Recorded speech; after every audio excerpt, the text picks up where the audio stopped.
si realmente vale la pena seguir luchando cuando después de estos eventos todo sigue en la normalidad. Los gobiernos no cumplieron con las promesas pasadas y están haciendo nuevos acuerdos.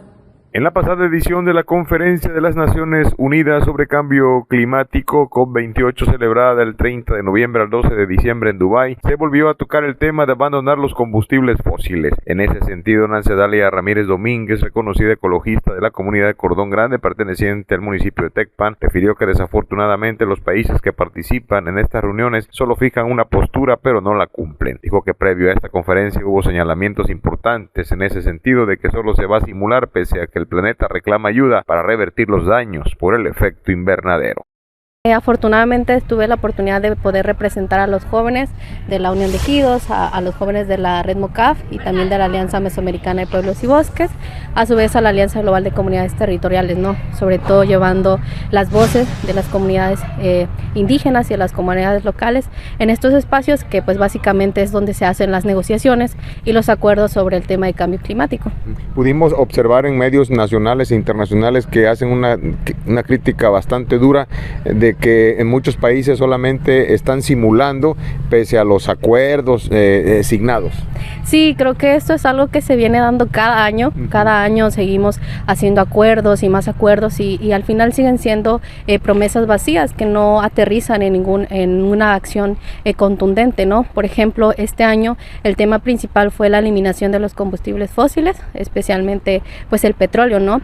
Lo cual para que los acuerdos se llevaran a cabo creo que fue muy difícil porque muchos países estaban en desacuerdo, sobre todo aquellos países que son productores de petróleo precisamente, porque se estaba impulsando, ¿no?, el que se haga esta transición de eliminar los combustibles fósiles y poder adoptar lo que son las energías renovables, pero por ejemplo en los países en desarrollo pues no hay mecanismos de financiamiento para poder apoyar ese proceso de transición. Entonces sobre todo ellos rechazaban, ¿no?, ese tema y sí se manifestaban porque decían que pues en realidad los principales responsables del cambio climático pues son los países desarrollados, ¿no? Entonces que deberían de ser ellos quienes empezaran, ¿no?, a hacer este proceso de transición y esta eliminación de combustibles fósiles y posteriormente ellos irse adaptando a estos cambios, ¿no?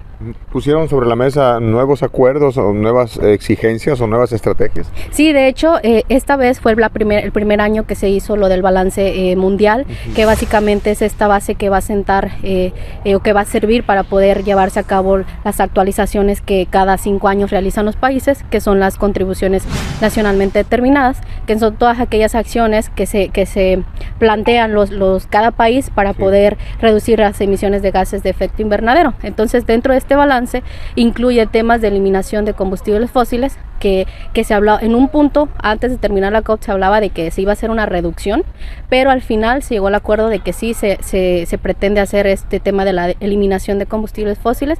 Sin embargo, todavía hay algunas lagunas, algunos vacíos que han quedado porque no se determinó bien de qué manera se iba a realizar esto, y pues el tema del financiamiento también para este proceso de transición pues es un poco complicado. Otro de los acuerdos que fueron los primeros días dentro de la COP fue el tema de pérdidas de daños.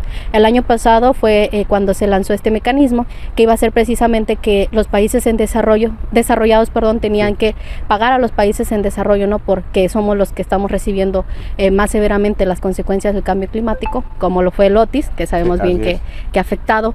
Sin embargo, creo que sigue habiendo muchos huecos, muchos vacíos dentro de estos acuerdos, porque se sabe que aproximadamente ahorita hay como alrededor de $700 millones, pero estadísticamente esto representa al menos del 1% del financiamiento que se necesita para poder atender temas relacionados con las pérdidas y los daños. Porque también yo recuerdo la información que nos diste, si no me falla la memoria, en París fue cuando se determinó la cantidad que tú mencionas, ¿no? Mucho más grande, ¿no?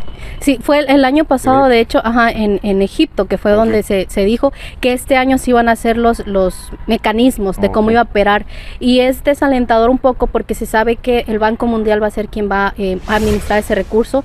Históricamente no hay no hay bueno historial del Banco Mundial, y lo que los países en desarrollo tienen preocupación es de que posiblemente este financiamiento pueda llevarnos a precisamente estos países a aumentar la deuda nacional, porque trabajan muchas veces a través de préstamos. Por último, recordó que este año el acuerdo fue la eliminación de los combustibles fósiles, especialmente el petróleo. Sin embargo, la mayoría en desacuerdo porque son países productores y no aceptan la producción de energías renovables. Ramírez Domínguez agregó que la sede de la COP29 será en Azerbaiyán y la COP30 en Brasil. En este último país es donde más protestas se han generado por el daño a la ecología del Amazonas. Informó para CN6 Noticias Guillermo Hernández.